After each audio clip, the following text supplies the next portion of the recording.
വരുന്ന ഡിസംബർ മാസം 31 സ്വർഗവാതിൽ ഏകാദശി അല്ലെങ്കിൽ വൈകുണ്ഠ ഏകാദശി വരുന്നത്. അത് എങ്ങനെയാണ് നോൽക്കേണ്ടത് എന്നതിനെ കുറിച്ചിട്ടാണ് ഇന്നത്തെ ഈ വീഡിയോ. വർഷത്തില് 24 ഏകാദശികൾ ഉണ്ടെങ്കിലും അതിൽ ഏറ്റവും പ്രധാനപ്പെട്ട ഒന്നാണ് ധനുമാസത്തിലെ വൈകുണ്ഠ ഏകാദശി അല്ലെങ്കിൽ സ്വർഗവാതിൽ ഏകാദശി. ആ പേര് സൂചിപ്പിക്കുന്ന പോലെ തന്നെ സ്വർഗവാതിൽ തുറക്കുന്ന ഒരു ഏകാദശിയാണ് സ്വർഗവാതിൽ ഏകാദശി. നമ്മള് ഗുരുവായൂർ ഏകാദശിനെ ഉദ്ധാന ഏകാദശി എന്ന് പറഞ്ഞിട്ടുണ്ടായിരുന്നല്ലോ. അത് ഭഗവാൻ ഉണർന്നു വരികയാണ്, എന്നിട്ട് ഈ സ്വർഗവാതിൽ തുറക്കുകയാണ് ഈ ഒരു സ്വർഗവാതിൽ ഏകാദശിയുടെ അന്ന്. ഈ ഏകാദശിക്ക് പിന്നില് വിസ്മയിപ്പിക്കുന്ന ഒരു ഐതിഹ്യം കൂടിയുണ്ട്. അത് എന്താണെന്ന് നോക്കാം. പുരാണങ്ങൾ അനുസരിച്ച് കൃതയുഗത്തിൽ മുരൻ എന്ന് പറയുന്ന അതിശക്തനായ ഒരു അസുരൻ ഉണ്ടായിരുന്നു.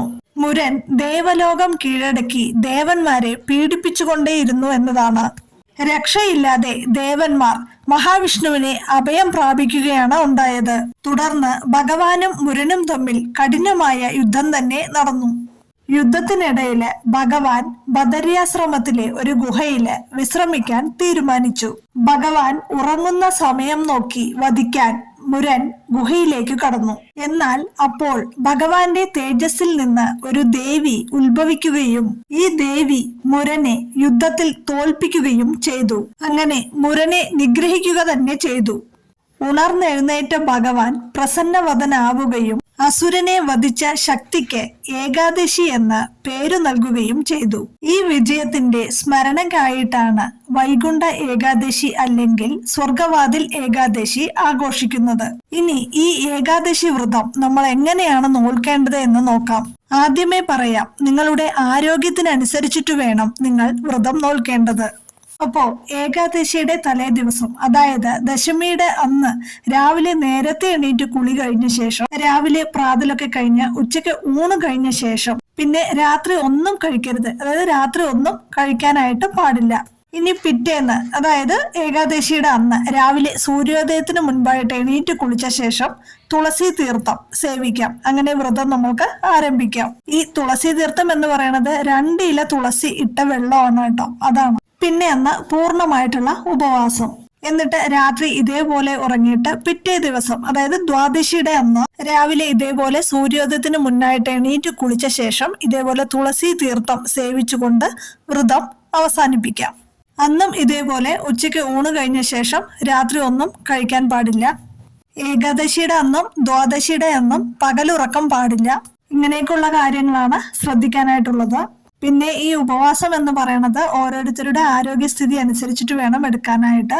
തീരെ ഭക്ഷണം കഴിക്കാനായിട്ട് സാധിക്കാത്തവര് വെള്ളം കുടിച്ചുകൊണ്ടും ഏകാദശി വ്രതം നോൽക്കാം. ഇനി വെള്ളം മാത്രം കുടിച്ചുകൊണ്ടും ഏകാദശി വ്രതം നോൽക്കാൻ പറ്റാത്തവരാണെങ്കിൽ പഴങ്ങളോ പാലോ കുടിച്ചുകൊണ്ടും ഏകാദശി വ്രതം നോൽക്കാം. ഇനി അതും പറ്റാത്തവരാണെങ്കിൽ അരിഭക്ഷണം മാത്രം ഒഴിവാക്കിക്കൊണ്ട് ഗോതമ്പ് കൊണ്ട് എന്തെങ്കിലും ഭക്ഷണം കഴിച്ചിട്ട് ഏകാദശി വ്രതം നോക്കാം. അതെല്ലാം ഓരോരുത്തരുടെ ആരോഗ്യസ്ഥിതിക്ക് അനുസരിച്ചിട്ട് വേണം എല്ലാവരും ഏകാദശി വ്രതം നോക്കാനായിട്ട് കേട്ടോ.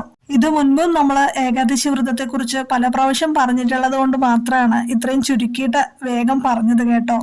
ഇനിയൊരു കാര്യം കൂടി, ഈ ഏകാദശിയുടെ അന്ന് വിഷ്ണു സഹസ്രനാമം, നാരായണീയം, ഭഗവത്ഗീത അല്ലെങ്കിൽ ഭാഗവതം ഇതെല്ലാം കേൾക്കുന്നത് അല്ലെങ്കിൽ നമ്മൾ ജപിക്കുന്നത് വളരെ നല്ലതാണ് കേട്ടോ.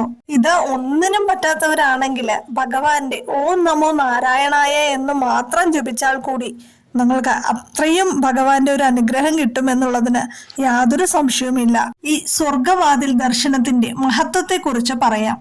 എന്താണ് ഈ സ്വർഗവാതിൽ എന്ന് പറഞ്ഞാൽ, വൈകുണ്ഠ ഏകാദശി ദിവസം ക്ഷേത്രങ്ങളില് സ്വർഗവാതിൽ ദർശനം നടത്തുന്നത് അതീവ പുണ്യമാണ്. അതായത് ഭഗവാൻ വൈകുണ്ഠത്തിന്റെ വാതിലുകൾ അന്നേ ദിവസം തുറന്നിടുമെന്നും ആ വാതിലിലൂടെ കടക്കുന്നവർക്ക് പുനർജന്മമില്ലാതെ മോക്ഷം ലഭിക്കുമെന്നാണ് വിശ്വാസം. ഇനി ക്ഷേത്രങ്ങളിൽ പോവാൻ കഴിയാത്തവരാണെങ്കിൽ വീട്ടിലിരുന്ന് നാമം ജപിച്ചാലും ഏറ്റവും നല്ലതാണ്. അപ്പോ ഇങ്ങനെയൊക്കെയാണ് സ്വർഗവാതിൽ ഏകാദശി അല്ലെങ്കിൽ വൈകുണ്ഠ ഏകാദശി എടുക്കേണ്ടത്.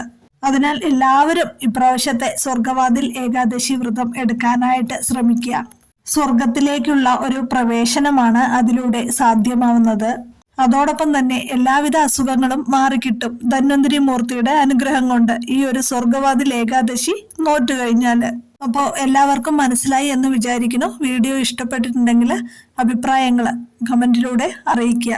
ഒപ്പം ലൈക്കും ഷെയറും എല്ലാം ചെയ്യുക കേട്ടോ. അപ്പോൾ ഒരിക്കൽ കൂടി ഇത് കേട്ട എല്ലാവരോടും ഒരുപാട് നന്ദി അറിയിക്കുന്നു.